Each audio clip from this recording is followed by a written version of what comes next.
Hello everyone, welcome back to my channel, Tech It Simple. In today's video, I'm going to show you guys how to log into your FMC for Me employee portal. FMC for Me is a free senior medical care service that provides a comprehensive range of products and services for dialysis patients. To log into this employee portal, firstly, open your web browser and search for fmcforme.com.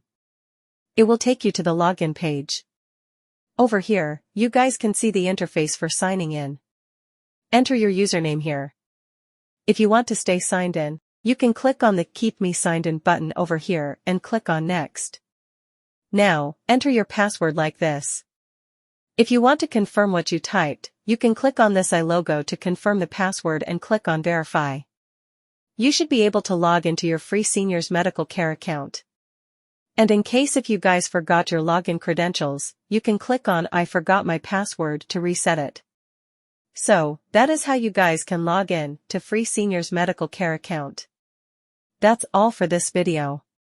If you find our video helpful, please leave a like, and please do not forget to subscribe to our channel and also hit the bell icon for more content like this. And don't forget to comment down below for your reviews. I will see you guys again in our next video. Thank you guys for watching.